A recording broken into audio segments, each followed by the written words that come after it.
Bab 2, Perlindungan dan Penegakan Hukum di Indonesia. A. Hakikat perlindungan dan penegakan hukum. 1. Konsep perlindungan dan penegakan hukum. Menurut Andi Hamzah, perlindungan hukum dimaknai sebagai daya upaya yang dilakukan secara sadar oleh setiap orang maupun lembaga pemerintah dan swasta yang bertujuan mengusahakan pengamanan, penguasaan, dan pemenuhan kesejahteraan hidup sesuai dengan hak-hak asasi yang ada. Simanjuntak mengartikan perlindungan hukum sebagai segala upaya pemerintah untuk menjamin adanya kepastian hukum serta memberi perlindungan kepada warganya agar hak-haknya sebagai seorang warga negara tidak dilanggar, dan bagi yang melanggarnya akan dapat dikenakan sanksi sesuai peraturan yang berlaku. Suatu perlindungan dapat dikatakan sebagai perlindungan hukum apabila mengandung unsur-unsur sebagai berikut. A. Adanya perlindungan dari pemerintah kepada warganya. B. Jaminan kepastian hukum. C. Berkaitan dengan hak-hak warga negara. D. Adanya sanksi hukuman bagi pihak yang melanggarnya. Proses penegakan hukum merupakan salah satu upaya untuk menjadikan hukum sebagai pedoman dalam setiap perilaku masyarakat maupun aparat atau lembaga penegak hukum. Dengan kata lain, penegakan hukum merupakan upaya untuk melaksanakan ketentuan-ketentuan hukum dalam berbagai macam bidang kehidupan. Penegakan hukum merupakan syarat terwujudnya perlindungan hukum. 2. Pentingnya perlindungan dan penegakan hukum. Perlindungan dan penegakan hukum sangat penting dilakukan karena dapat mewujudkan hal-hal berikut ini. Tegaknya supremasi hukum. Supremasi hukum bermakna bahwa hukum mempunyai kekuasaan mutlak dalam mengatur pergaulan manusia dalam berbagai macam kehidupan. Kedua, tegaknya keadilan. Tujuan utama hukum adalah mewujudkan keadilan bagi setiap warga negara.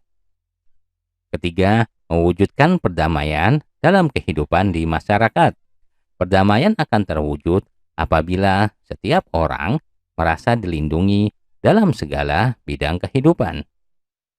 Menurut Surjono Sukanto, keberhasilan proses perlindungan dan penegakan hukum tidaklah semata-mata menyangkut ditegakkannya hukum yang berlaku, akan tetapi sangat bergantung pada beberapa faktor, antara lain sebagai berikut.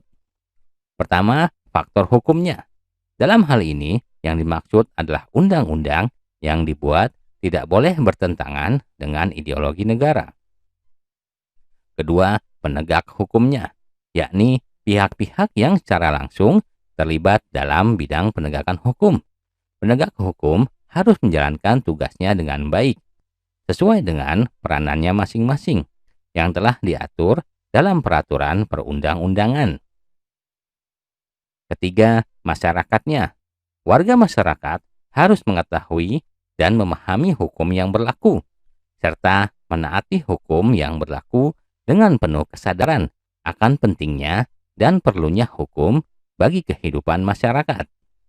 Keempat, sarana atau fasilitas yang mendukung penegak hukum. Ketersediaan sarana dan fasilitas yang memadai merupakan suatu keharusan bagi keberhasilan penegakan hukum. Kelima, kebudayaan. Kebudayaan mencakup nilai-nilai yang mendasari hukum yang berlaku. Nilai-nilai merupakan konsepsi-konsepsi abstrak mengenai apa yang dianggap baik sehingga dianut dan apa yang dianggap buruk sehingga dihindari. B. Peran lembaga penegak hukum dalam menjamin keadilan dan kedamaian. 1. Peran Kepolisian Republik Indonesia.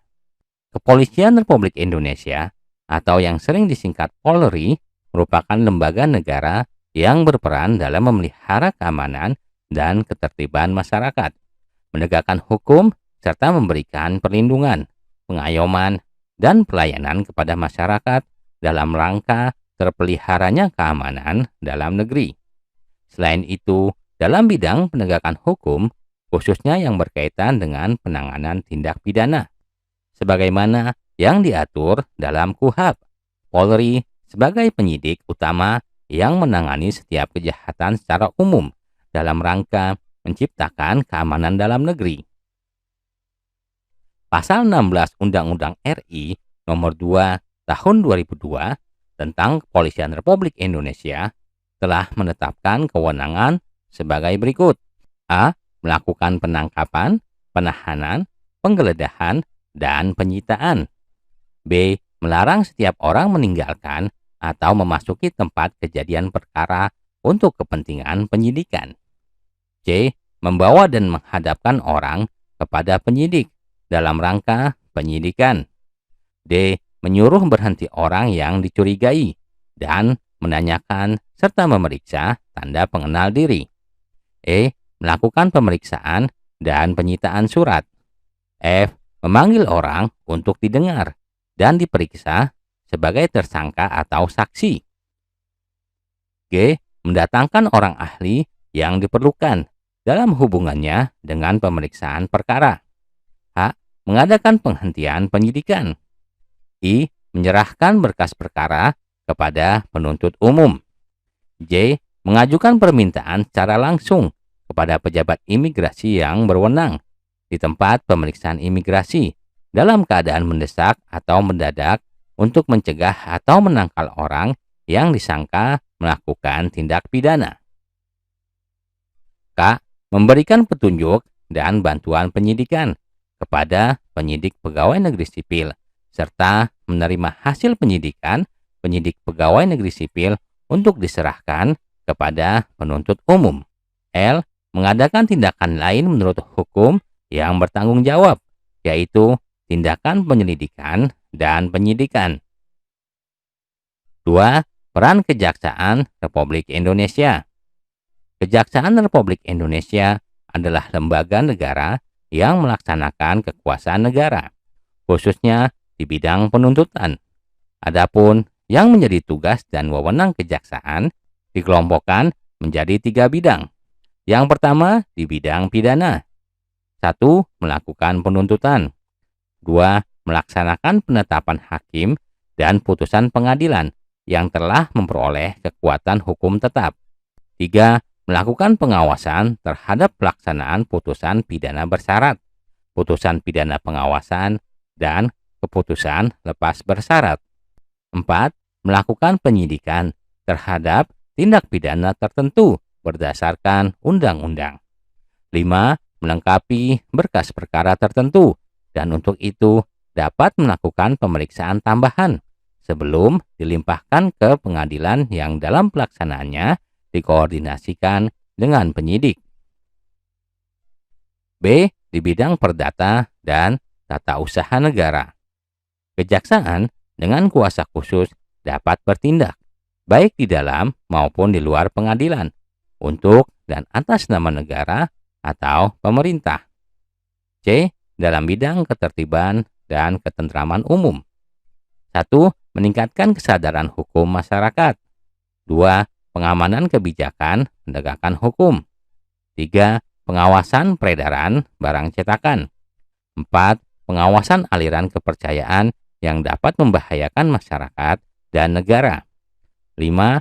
Pencegahan penyalahgunaan dan atau penodaan agama. 6. Penelitian dan pengembangan hukum serta statistik kriminal. 3. Peran hakim sebagai pelaksana kekuasaan kehakiman.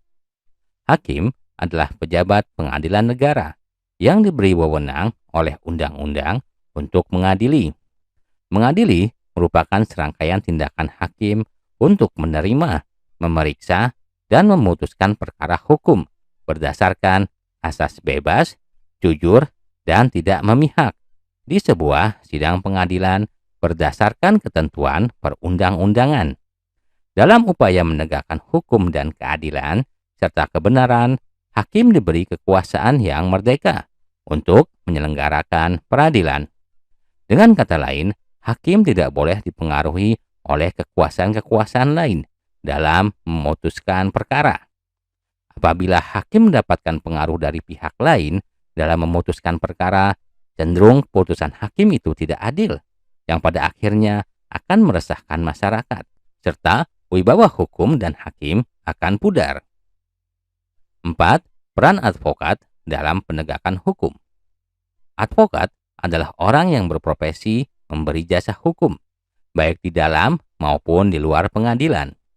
Jasa hukum yang diberikan berupa memberikan konsultasi hukum, bantuan hukum, menjalankan kuasa, mewakili, membela, mendampingi, dan melakukan tindakan hukum.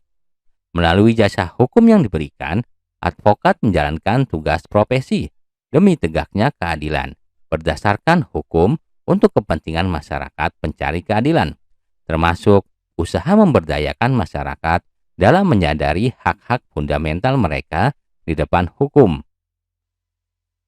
Adapun tugas dari advokat secara khusus adalah membuat dan mengajukan gugatan, jawaban, tangkisan, sanggalan, memberi pembuktian, mendesak segera disidangkan atau diputuskan perkaranya, dan sebagainya. Di samping itu, pengacara bertugas membantu hakim dalam mencari kebenaran dan tidak boleh memutarbalikkan peristiwa demi kepentingan kliennya agar kliennya menang dan bebas. 5. Peran Komisi Pemberantasan Korupsi.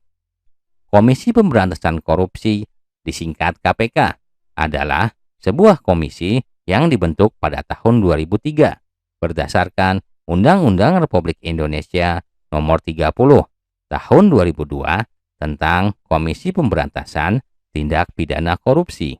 Tujuan dibentuknya KPK adalah untuk mengatasi, menanggulangi, dan memberantas korupsi.